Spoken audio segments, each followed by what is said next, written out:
is Hamas holding up their end of the deal, sir? Find out. Your message to the people of Argentina, please. Love them.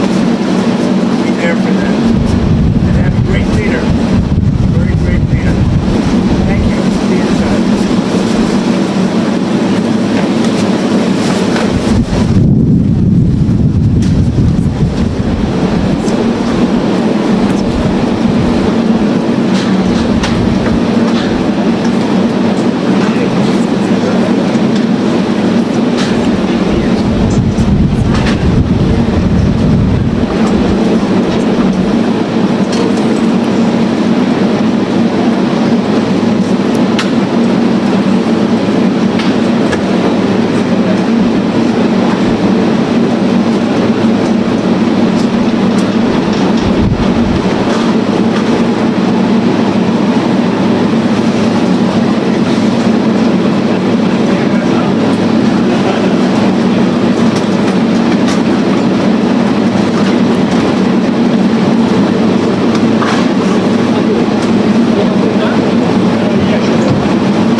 Thank you very much. It's a great honor to have the leader of Argentina, a place that I love, I've been to, and one of the most beautiful places in the world, President, and I really want to thank you very much. He's MAGA all the way. It's Make Argentina Great Again. I heard about him when he was campaigning, and even before his campaign. He's a great economist, and he was saying a lot of very correct things, and he was very much in a conservative mode, and I heard all about you as you were running and even before you were running, because as a tremendously talented economist, you were getting a lot of good write-ups, and I appreciated that. But he was Make Argentina Great Again. It worked. I actually sent him some hats for his early part of the campaign, and then he called me. He wanted a lot more, and I said, "When does it stop? When will it stop?" And it stopped with him winning, and he's become very popular, and he's on the verge of a breakthrough. I think he's really on the verge of tremendous economic success, and I know that Scott Bessent is helping, and our great Scott is doing a job, and he feels very strongly about it. And Scott, do you want to say just a couple of words about that, please? Yes, sir. The president is fighting 100 years of bad economic history and policy, and is Both presidents. Both. We're fighting bad. I thought he was talking about the U.S. president when he said And there's a midterm election coming up. We think he's going to do quite well, and then continue his reform agenda. Mr. President, as you said, President Obama had a big opportunity during his term, which he wasted. Many governments in Latin America went center-right, and the U.S. ignored them.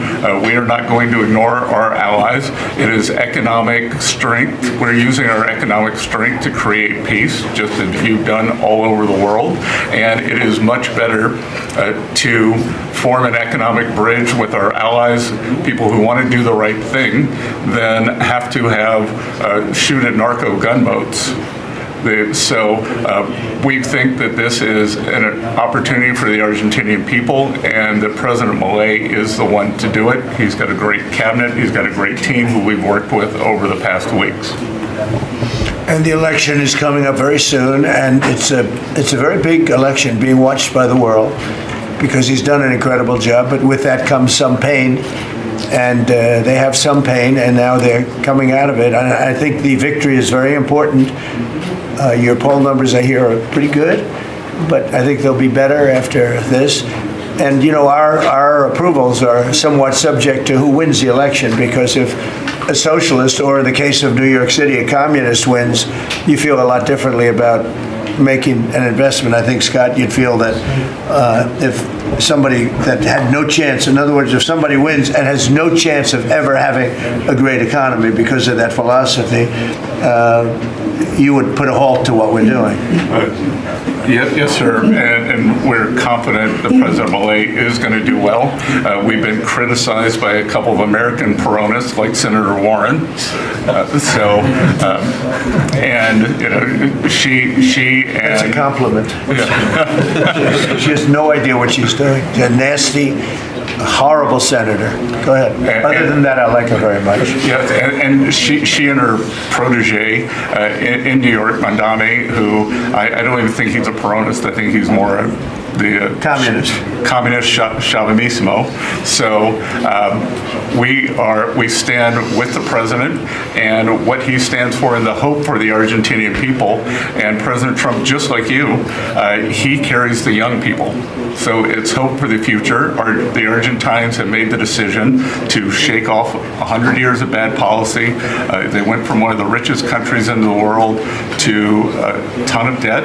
And I think that with the bridge the U.S. is giving them and the strong policies, that Argentina can be great again. Thank you very much. Please, go ahead, please. Muchísimas gracias por esta recepción. Me siento muy honrado, muy especialmente en este momento en el que Digamos, gracias al gran liderazgo suyo, presidente Trump ha logrado la paz en Medio Oriente. No solo este gran logro que ha sido alcanzar la paz en Medio Oriente, sino lograr el retorno de los 20 rehenes vivos. Además, quiero también felicitar por esa labor y por entender, digamos, la amenaza que es el socialismo del siglo XXI en todo el mundo y en especial en América Latina, la labor de Marco Rubio. Y también quiero agradecer profundamente el enorme trabajo que ha hecho el secretario Besen, digamos, para ayudar a superar este problema de iliquidez que tenía Argentina como consecuencia, digamos, de los ataques políticos que hemos sufrido por nuestros opositores que no quieren que Argentina vuelva a abrazar las ideas de la libertad y que quieran volver a abrazar ideas perimidas, fracasadas, que en el fondo no son ni más ni menos que caminos que conducen al socialismo. Así es que, en primer lugar, muchas gracias por recibirme, muchas gracias por lo que están haciendo por el mundo libre y muchas gracias al secretario Besen por la enorme tarea que ha llevado a cabo y que, digamos, nos permite tener una ruta para poder transitar tranquilos y hacer lo que los argentinos de bien necesitan y que creo que va a ser un buen caso para mostrar al mundo que las ideas de la libertad funcionan y generan prosperidad. Muchísimas gracias. Thank you. Thank you very much. Do we have a interpreter that wants to, you all either have that, has everyone understood? Because I think you made a very important, profound statement, actually. But we could have it interpreted if you want. Does anybody want it interpreted? Would you like that? Would you like it? Can the interpreter speak what, do we have somebody set up for that? You want? It's actually simultaneous, so if the President would like to repeat his statement, we can do it. No, that's okay. Don't worry about it. We'll leave it that way. So it's an honor to have you here. And I just want to tell you that your career has been an amazing one, and it's going to continue with the election. You're going to win the election. We're going to endorse you. I'm going to endorse you today, fully endorse you. And, people in Argentina like me. A lot of people like me. I'm even surprised myself. But we had a great week. We had a great weekend. We had a great period of time in the Middle East. It was very comprehensive. It went very rapidly, and I think it's going to lead to something that's going to be unrecognizable, certainly for the Middle East. What's taken place in the last few days, people can't believe it. I've never seen anything like it. I've never seen the love and the spirit. And I've done a lot of things. I've done a lot of deals. I've done a lot of political deals where countries come into line or whatever, but I've never seen anything like this, the level of love. And it has to do with the mystique of the Middle East, I think, because if I did other countries, I did 7 other settlements of wars, complete settlements of wars, and it was very well received. But this is something I've never seen anything like it. The media covered it very fairly, and even the fake news, of which we have a lot, they actually covered it fairly for a change. And I appreciated that. We have to get back to that. It's so important. But I just want to say it's a pleasure to be with you, and we're going to have lunch, and we'll take a couple of questions from the news, and I'm sure they'll be extremely non-hostile and friendly. Like JD went through a very friendly interview with George Slopadopoulos, who was nice enough to pay me $16 million the last time we came. He had to pay $16 million to me, which was good. It was worth having somebody lie. If you get $16 million, that's good. But JD had a very nasty person interviewing him, and we can't let that happen. Just as inappropriate to cut off a highly respected vice president of the United States mid-sentence. I guess it's one way to win an argument. That was the only way he was going to win the argument. So it was pretty inappropriate, I want to tell you that. So thank you very much. Do you have something there? Yes. Oh, good. Thank you. Sí. Quería darle. I'll get it.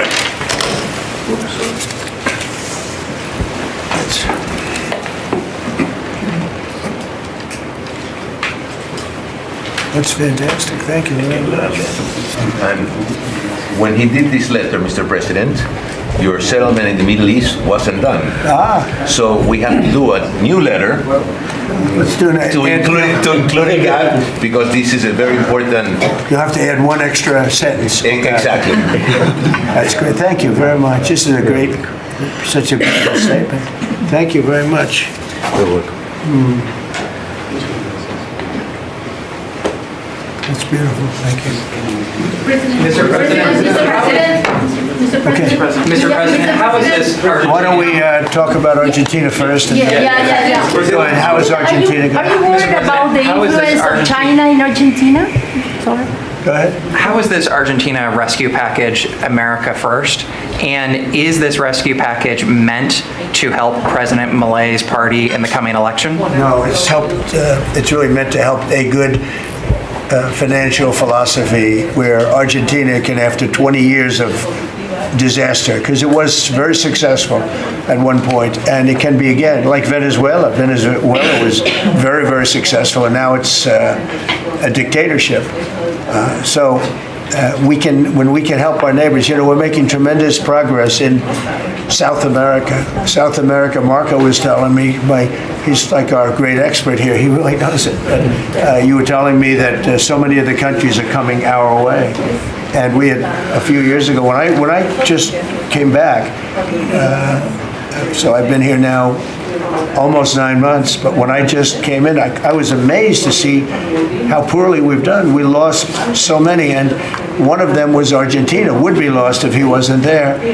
And I think he will be there because the people recognize he's done an amazing job. He took over a real mess. So did I take over a mess. I took over a mess by, the Biden group. And Obama he started it, I'll tell you. Barack Hussein Obama started it. Could you give a couple of words on South America? You were telling me so well yesterday how well we're doing. Go ahead. Well, first of all, we have now 8 or 9, 10 countries, Argentina being foremost among them, that have aligned with the United States on issue after issue in international community events all over the world. They're, in fact, these great allies like Argentina, but I can go into others, Costa Rica, I don't want to leave anybody out, El Salvador, but I think one of the more promising developments is later this month there'll be an election in Bolivia after 25, 30 years of anti-American hostile government. Both of the candidates running in that election, in the runoff election, want strong and better relations with the United States and another transformative opportunity there. But so I think this is important. This is our hemisphere. It's where we live, and having strong neighbors such as this. And great progress has been made, really. And we'll make more. Absolutely. Over the last 9 months. Really over the last 9 months. Yeah, please. Mr. President, from Argentina, Buenos Aires, do you imagine soon a free trade agreement with Argentina? Could it be possible soon? Yeah, it will be. Well, we're going to discuss some of it today, but no, we want to help Argentina, and we want to always help ourselves, but we want to help Argentina. And one of the ways we can do, they have great product, and we used to do a lot of trade, and then if you look at what the Democrats, well, they didn't know. They didn't know. Honestly, they didn't know what they were doing. But a lot of that trade disappeared, and they have great product. So we'll be trading with Argentina. That'll be helpful to them, and it's helpful. It's good for us also. Mr. President, was China trying to draw a wedge between the U.S. and Argentina by buying soybeans from Argentina and not U.S. farmers? I would say so. And China on the port fees. China they've likes to increased draw port fees on wedges. U.S. ships too. Yeah, sure. I mean, I guess that's natural. It's China, and it's natural, but it's not gonna mean anything in the end. Mr. President, For Argentina, should Argentina end the China swap and close the space base in Neuquén? I don't think you should be doing business much with. You can do some trade, but you certainly shouldn't be doing beyond that. Certainly shouldn't be doing anything having to do with the military with China. And if that's what's happening, I'd be very upset about that, yeah. And what about the swap? That's good, right? Mr. President, You do understand. Mr. President, what about the swap? Because it's so important for Argentina, the swap. Go ahead. Central bank. The American assistance is not predicated on the swap with China being closed. Any reporting to that effect is incorrect. But you said that Argentina has to export China from your business or from your agenda, and the swap is so important for Argentina. No, I was referring more to ports, military bases, observation facilities that have been created in Argentina. Than the swap? More than the swap? More than the swap. He was referring to that. Yeah, behind you, please. Yes, President, for Argentina, what's the benefit for United States in helping this way Argentina? Just helping a great philosophy take over a great country. Argentina is one of the most beautiful countries that I've ever seen. And we want to see it succeed. It's very simple. I mean, we don't have to do it. It's not going to make a big difference for our country, but it will in terms of South America. If Argentina does well, you're going to have others following, and a lot of others are following. You have countries in South America that 2 years ago would have never even been thought of to go as democracies or as just countries that want to do fair and balanced trading. And now you mentioned Bolivia, but there are numerous other countries that are coming our way. And Brazil, as you know, I had a very good conversation with the president. I met him at the United Nations before I went up to speak, and then I found that I didn't have a speech because I had no teleprompter. They turned off my teleprompter purposely. They made it impossible for me. But it didn't silence me. I spoke without, and it was a good speech. I mean, it was a good speech. But no, think of that. You go into the United Nations, I'm speaking in front of 158 leaders and the whole world. And I look at my teleprompter and it's dead. They killed my teleprompter. They wouldn't let the man that operated into the booth. Can you believe that? But you don't have any specific interest in economic terms for the state? I do have. No, I want to see it succeed. I think it's going to be great, and we will benefit also.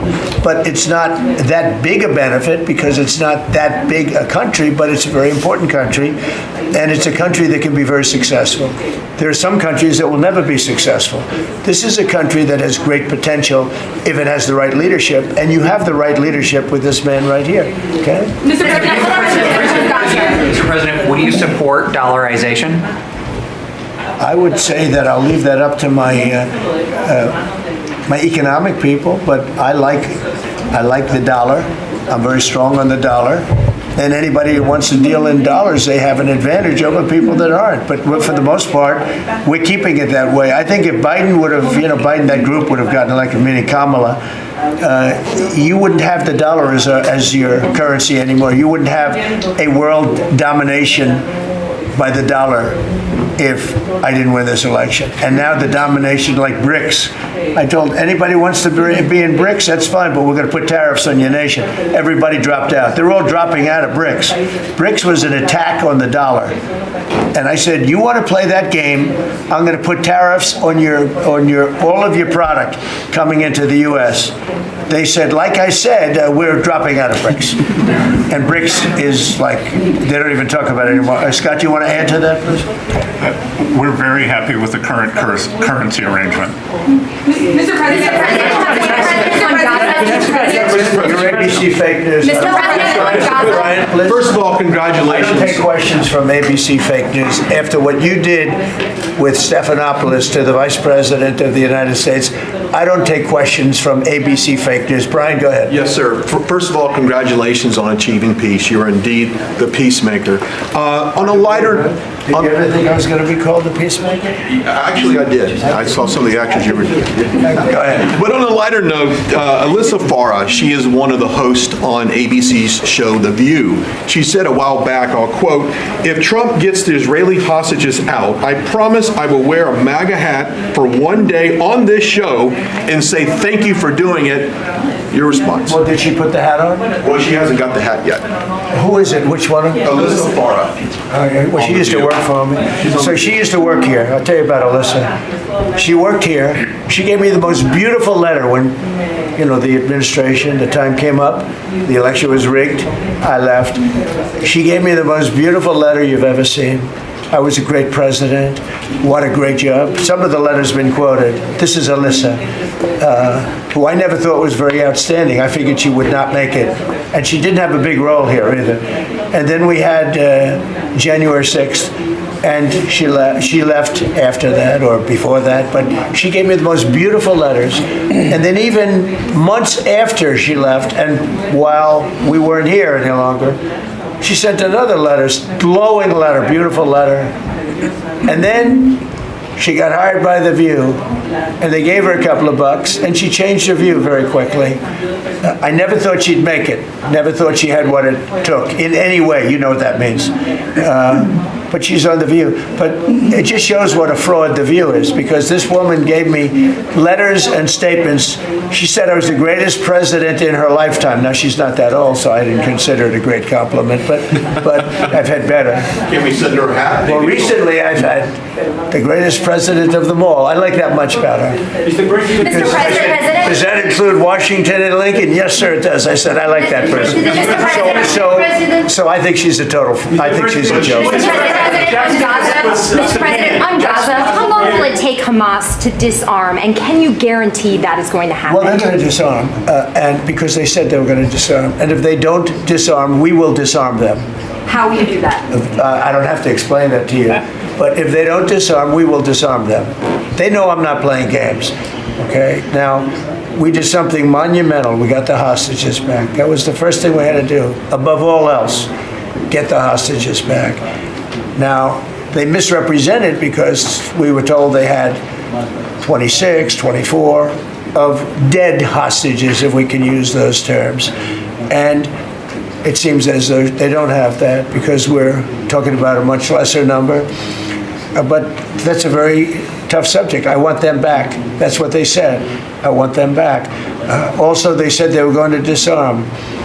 And initially speaking, they needed, they did take out a couple of gangs that were very bad, very, very bad gangs, and they did take them out, and they killed a number of gang members. And that didn't bother me much, to be honest with you. That's okay. We had a couple of very bad gangs. It's no different than other countries. Like Venezuela sent their gangs into us, and we took care of those gangs. We have Washington, D.C. is one of the safest cities in the country. It was one of the worst cities in the country if you go back just a little while ago, right? Now it's safe. You can walk to work. Isn't it nice? But we have told them we want to disarm, and they will disarm. And if they don't disarm, we will disarm them. And it'll happen quickly and perhaps violently. But they will disarm. Do you understand me? Yes, you say because quickly. everyone says, oh, well, they won't disarm. They will disarm. And I spoke to Hamas, and I said, you're going to disarm, right? Yes, sir, we're going to disarm. That's what they told me. They will disarm, or we will disarm them. Got it? Okay. What is the deadline you're going to put on that? You say quickly, sir. Sir, you said quickly, but what is the deadline you're going to put on that before you take period action? of time, pretty quickly. Mr. A President. reasonable period of time. Congratulations on the peace you achieved in the Middle East, first Thank of all. you very much. And my question is regarding Argentina. Does continue? Are you from Argentina? I'm from Argentina, yes. I like the Argentina. I like them much better than ABC. Than ABC fake news. Me too, sir. Yes, go ahead. Does continued U.S. support for Argentina depend on the results of the upcoming legislative elections and the ability of the government to pass long-lasting reforms through Congress? Well, I think if they don't do that, we're not going to be around very long. Scott, can you handle that one, please? We're confident that the president's party will and the coalition will do well in the election, and this aid is predicated on robust policies, and going back to the failed Peronist policies would cause a U.S. rethink. Thank you very much. It's a great question. It's a little like New York. You're reading in Argentina about New York. We have a problem. We have a communist who's 33 years old, doesn't know a damn thing. Practically, he's never worked a day in his life. And he sort of caught on, right? And I'm not going to send a lot of money to New York. I don't have to. The money comes all through the White House. And if they're going to be sending us stupid policies, communist policies, which is proven for thousands of years doesn't work. We don't have to prove it again. We're not going to ruin one of our great cities because we'll make that great. We will clean up the crime in about 30 days.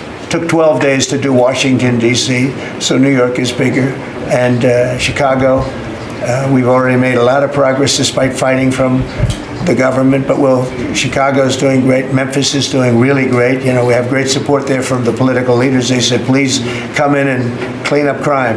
And we love it. We've in 1 week, Memphis is so good. It's so much better. We'll have it within a month. We'll have that into a safe city again. And all of these cities, we want to clean them up. We don't like that opposition. But if somebody's going to be a communist mayor of New York, it's a fluke if he gets in. There are a lot of failed people that he's running against. I mean, you have inferior candidates or something, because it's impossible to think that New York City can have a communist mayor. He's a communist. He's not a socialist, by the way. There's a big difference. He's a communist. He's down and dirty. He's a communist. He hates police. He wants to get rid of all police. I mean, how can a policeman? He hates Jewish people, and yet he's got Jewish people supporting. He hates Jewish people. So it comes through the White House. The funding for New York and for every place comes through the White House. And I'm very generous, and I was always very generous with New York, even when you had opposition there, but I was always very generous. But I wouldn't be generous to a communist, a guy that's going to take the money and throw it out the window, because you're talking about hundreds of billions of dollars. And we're not going to let somebody get into office and squander the taxpayer money from this country. We're not going to let it happen. So it's a little bit like that with, if you take a look at Argentina, if the president doesn't win, I know the person that he'd be running against, I believe, probably, we probably have the person. A person is extremely far left and a philosophy that got Argentina into this problem in the first place. So we would not be generous with Argentina if that happened. If he loses, we are not going to be generous with Argentina. Mr. President, you talk about Argentina and important in the Latin American. What is your plan for Venezuela? What is the terrorism, the narco-terrorism in the President Maduro? What is your plan about it? Venezuela's done a couple of things very badly. Number one, we get drugs and all of that. But we get something in a way worse, because they're a big purveyor of drugs, but we have worse. What they do very well is they send their criminals into the United States, and they send Tren de Aragua, that you know very well. You're from Venezuela, I assume. And they send them in by the thousands, literally. And these are the worst of all. And they empty their prisons into the United States. They empty their mental institutions into the United States. And because we had a president who's low IQ, he didn't realize what was going on. And the people that are high IQ that surround him, but they happen to be lunatics, radical left, they're highly intelligent, radical left lunatics, okay? So in a way, that's worse than having a guy like Biden. But they ran the show. You heard about the Autopen. The person that really operated the Autopen, but it was really the people that told the person that operated the Autopen what to do. Those are the people that really were president, okay? So we're not going to stand for it in this country. And by the way, that Autopen thing is under serious investigation. Just this, I don't think you care, because you're from Argentina, you couldn't care less about that, but I just want to say, because I do the weave, you know, the weave, cover a lot of different subjects. But the people that are involved in that Autopen scam, because he barely signed anything. I mean, this guy, I don't know how you can be president. He barely signed it, but the only thing we can find for sure is that he signed Hunter's pardon, his pardon.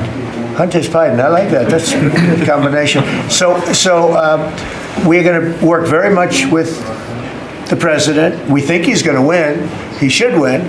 And if he does win, we're going to be very helpful. And if he doesn't win, we're not going to waste our time, because you have somebody whose philosophy has no chance of making Argentina great again. What's your advice for Steve, go ahead. Steve. What's your advice for Just to check something, you said Hamas assured you that they would disarm.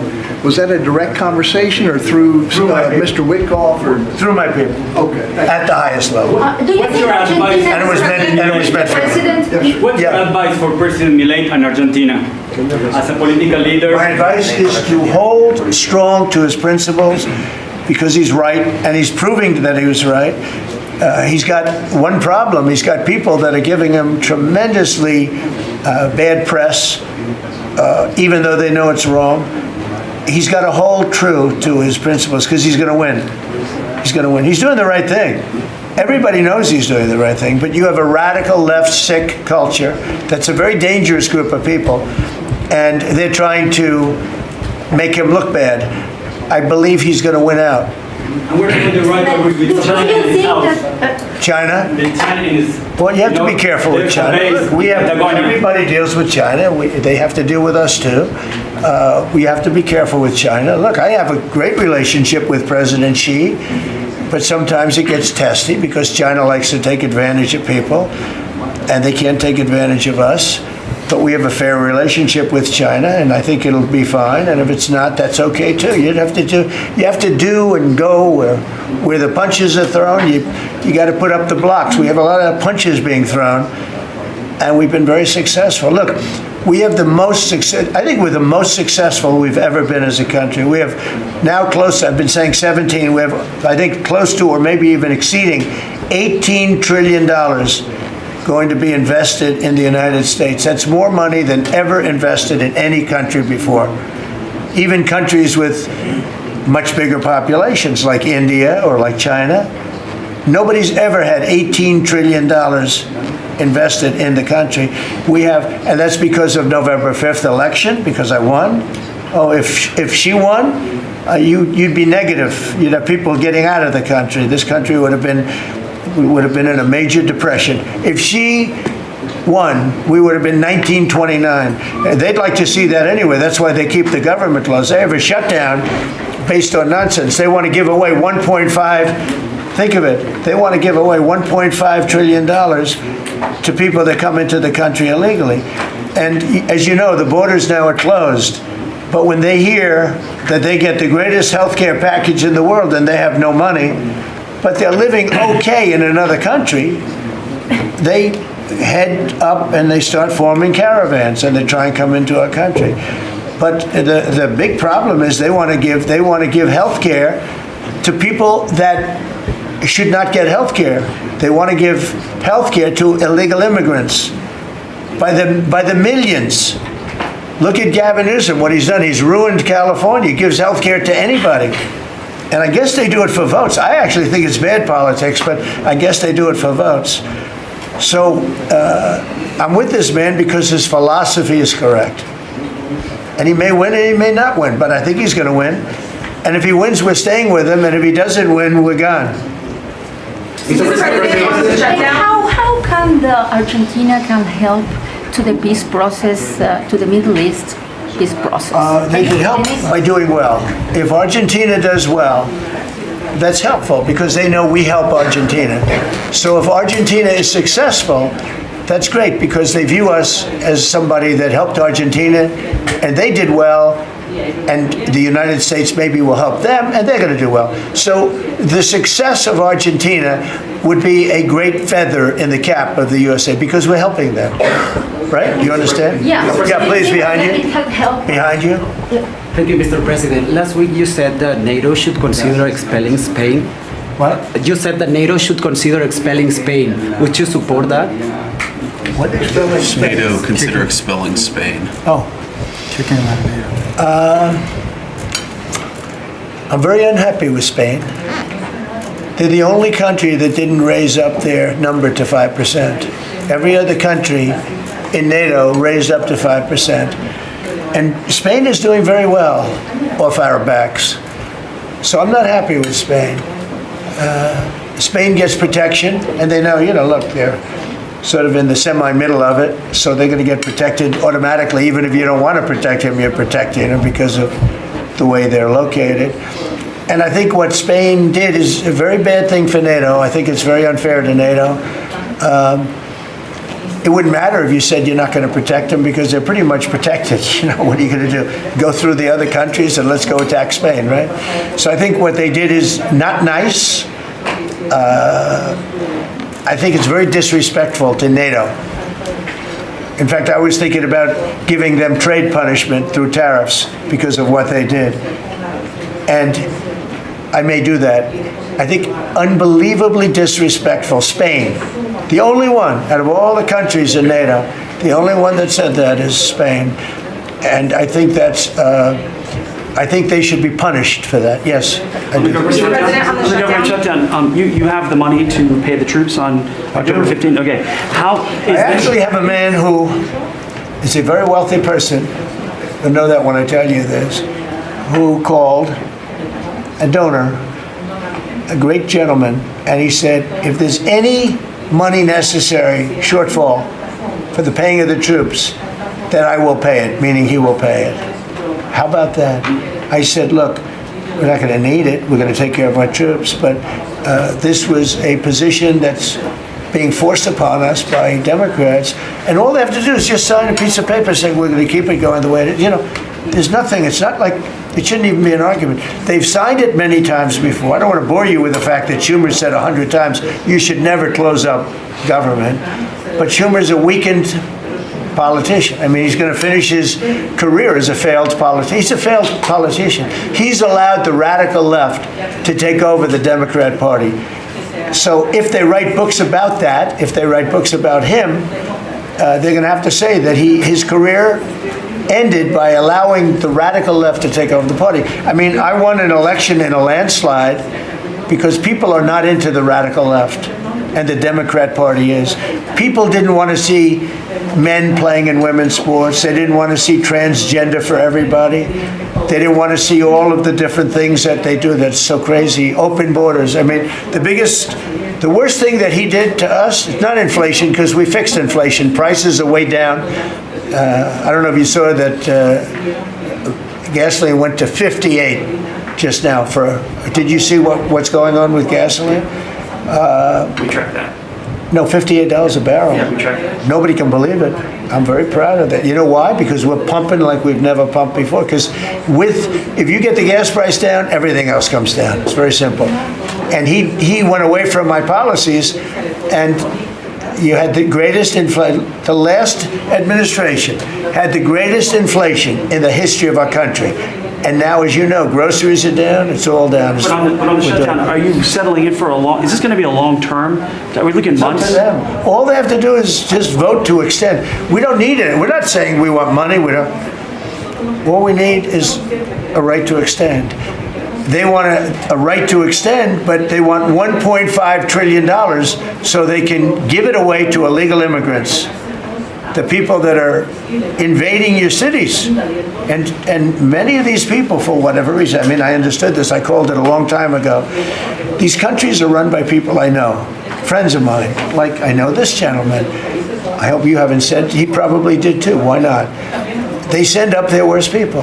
They send up people that are criminals, they send up people from jails. And at best, the best ones they send up are people that don't work very hard and that are on a social form of welfare. And they're sending those people into the United States. I don't blame them. I'm angry at them, but I don't blame them. But I'm really angry at Biden and Kamala and that group of lunatics for allowing it to happen, because it's the hardest thing. Now, you know, we're sending them out. It's incredible the job that Christie and Tom Homan and the whole group is doing. But we shouldn't have to be doing that. We're doing a lot of work on getting people out of here. Tren de Aragua has caused tremendous damage, and our soldiers are great. You know, our soldiers are now based on merit. They're not based on woke, because we won the case in the Supreme Court, which was the bravest case. I have such respect for the Supreme Court because of what they did with merit, because our country was built on merit. Countries are destroyed on woke. You know, I made a statement, and I hated to make it because it sounded bad, but everything turns to you know what when it goes woke. You remember the term.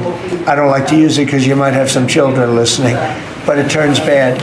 And no, we have the hottest country right now anywhere in the world. That's why he's here. That's why every other country wants to meet here too. But we only have so many hours in the day and days in the week. But we get the hottest country. Think of it. We were a dead country a year and a half ago. And now we have the hottest country anywhere in the world. It's pretty good. We did a good job. Okay, any other questions? Would you like to visit Argentina soon? There is an invitation for that. What does that mean? Do you like to visit Argentina soon? I do. I would love to. I'm just a little busy. I would love to. I'd love to go to Argentina. I'd like to be like Biden. I'd like to go to the beach. You know, my legs are not quite as thin as his. My legs are slightly heavier. My arms are slightly larger. My body is a little bit larger than his. I'm not sure it would be appreciated on the beach, but I'm not going to take a chance. You won't see me in a bathing suit. You won't see in a bathing suit sitting on a beach in Argentina, falling down, not being able to lift a 3-ounce chair, meant for old people to lift, and he couldn't lift it, so we had a problem. He spent too much time on a beach. Somebody told him that he looked good in a bathing suit. And you'd see this guy on the beach all the time. I never quite understood. Steve, go ahead. Could you preview your meeting with Ukraine President Zelensky on Friday? You expect to talk about weapons? Is there going to be a package? Interesting meeting going on. Look, I'm very disappointed because Vladimir and I had a very good relationship, probably still do. I don't know why he continues with this war. This war has been so bad for him. He's going into 4 years of a war that he should have won that war in 1 week. He's now going to soon be into his 4th year. He's lost 1.5 million soldiers, probably close. Certainly in terms of wounded and no legs and no arms and all the things that happen in horrible wars. It's a horrible war. That's the biggest thing that's happened since World War II in terms of death. It's bigger than any of them. I settled 8 of them. The biggest is that in terms of death. Incredible. I think India, Pakistan had great potential. We did a great job of that one. But he's got to really settle this war. And you know, they have long lines waiting for gasoline in Russia right now, right? They have long lines. Who thought that was going to happen? And all of a sudden his economy is going to collapse. And I'd like to see him do well. I mean, I had a very good relationship with Vladimir Putin, but he just doesn't want to end that war. And I think it's making him look very bad. He could end it. He could end it quickly. And I have to tell you, I give credit because who would think that Ukraine could have fought Russia for 4 years to essentially a standstill? Now, there has been some early, you know, before they knew what the hell was happening, because it happened quick. Biden should have never let that happen. That's a war that should have never happened, but it did. But it's not making Russia look good, I will tell you that. Tomahawks in Ukraine? We'll be talking about Ukraine, yeah. I mean, I have the president coming in on Friday, and I know what he has to say. He wants weapons. He would like to have tomahawks. Everyone else wants tomahawks. And we have a lot of tomahawks. Tomahawk is do you need any tomahawks in Argentina? You can cross Moscow tomahawks. You need them for your opposition, I guess, because see, in this country, they'd use tomahawks for the opposition. I don't do that. I'm much nicer. The Democrats would use them if they had the chance. They're sick people. Go ahead. President, are you worried that this plan with Argentina can fail? Anything can fail. Anything can fail. You never know.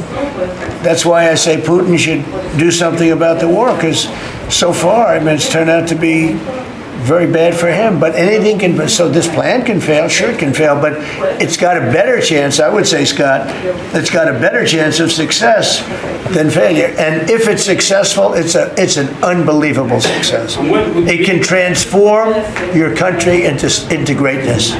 It's got a great chance. We'd like to give it a chance. Anything can fail, but we'd like to give it a chance. And we think, because he's made so much progress, I mean, the work that he's done over the last 4 years is incredible. And it would be a shame to lose that progress. He's very close to having a big success. Mr. President, will you consider removing new restrictions on the press that report at the Pentagon? And have you spoken to Secretary Hegseth about this? I have, yeah. Well, he's finding, I think I can speak for him. I'll let him speak for himself, but I think he finds the press to be very disruptive in terms of world peace and maybe security for our nation. Press is very dishonest. Not you, but the press is very dishonest. Do you have something to say? Well, I very much appreciate the question, because it was interesting to watch. We had a chance to go along on the historic trip of Middle East peace, which our generation of veterans never dreamed would be possible. So you would think that the Pentagon press corps, of all press corps, would be front and center across the board on wanting to give credit to the president for forging this kind of peace, and instead what they want to talk about is a policy about them, which simply says maybe the policy should look like the White House or other military installations where you have to wear a badge that identifies that you're press, or you can't just roam anywhere you want. It used to be, Mr. President, the press could go anywhere, pretty much anywhere in the Pentagon, the most classified area in the world. Or also that if they sign on to the credentialing, they're not going to try to get soldiers to break the law by giving them classified information. So it's common sense stuff, Mr. President. We're trying to make sure national security is respected, and we're proud of the policy. You know, we have an option here, as you know, the press years ago moved into the White House. It used to be across the street. We could move them. You're lucky I'm president, because we could move them very easily across the street. They used to be there. They would have more room. We have a beautiful, nice space. You can sit all by yourselves and have fun. Instead, you walk around the White House talking to anybody that can breathe.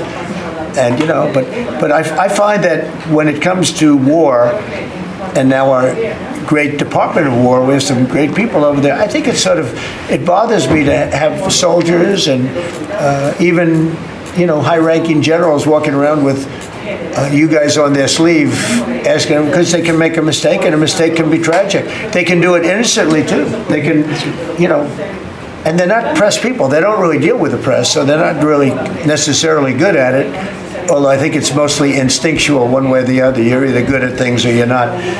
But I could see you being bothered by that. And so you have them in an area and you treat them fairly, but they're not allowed to go into much like the somebody's office and sit with them for 10 hours. Yes, sir. Yeah. I can understand. Mr. President, Boston had some street takeovers that we saw. Are you going to work with or try and work with the mayor of Boston? And then they have a World Cup. They have several World Cup games. I know Argentina knows about World Cups. They have several World Cup games. Could those games move to cities that do work with you? We could take them away. I love the people of Boston. I know the games are sold out. But your mayor is not good. They're worse than her. At least she's intelligent. You know, some are extremely low IQ. Those bother me more. She's intelligent, but she's radical left. And they're taking over parts of Boston. That's a pretty big statement, right? We could get them back in about 2 seconds. All she has to do is call us. We'll go in and take them back. But she's afraid to, because she thinks it's bad politically. She could take them back, too. The Boston police are great. I mean, I know them. They love me. She'll never tell them to go after Trump, because they love me and I love them. And I got a tremendous police vote and military vote, you know, and fireman vote, all of them. No, I think she is hurting Boston.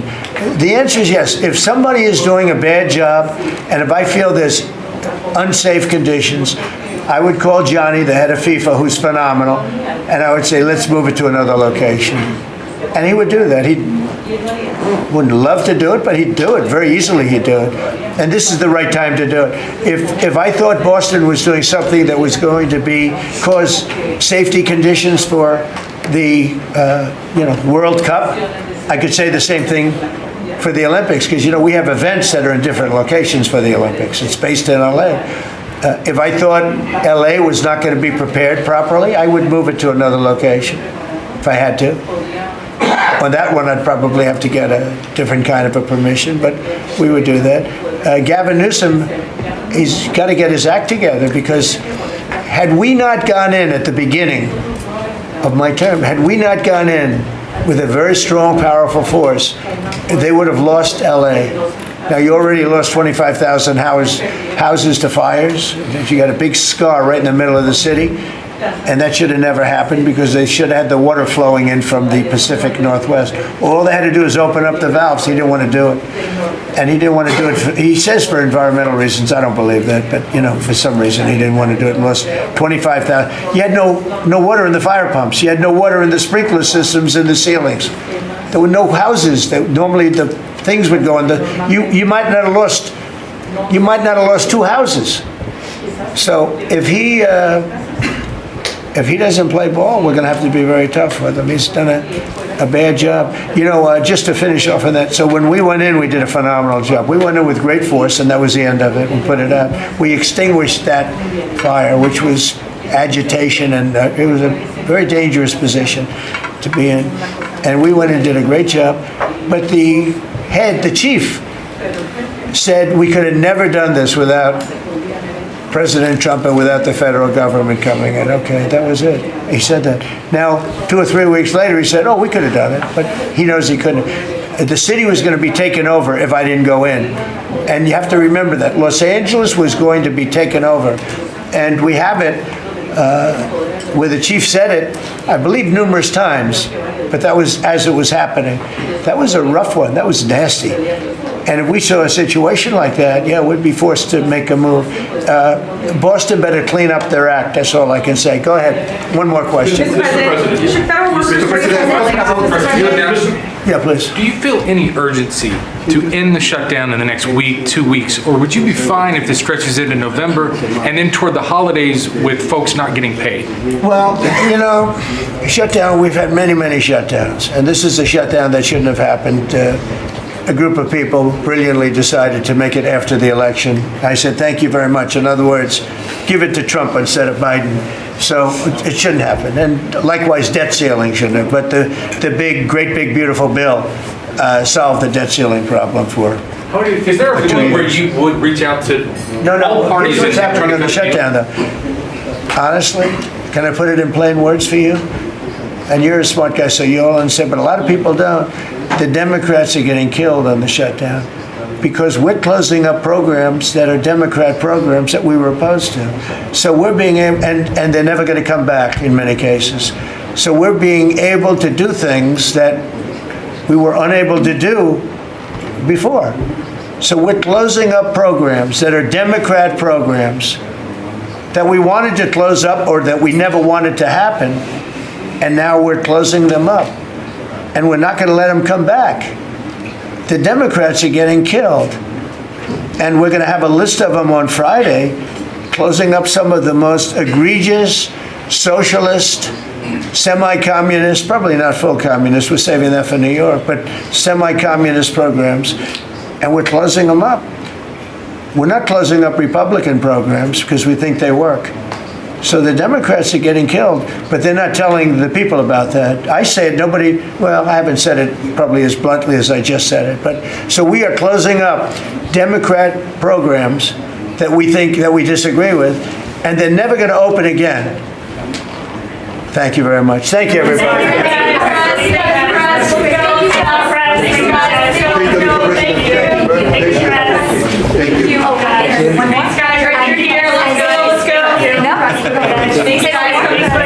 As China deepens its presence in Latin America, what role do you see for the U.S.? I just like to watch your talk. Sorry, no? Good job. Okay, thank you. Good job. Thank you, Donald.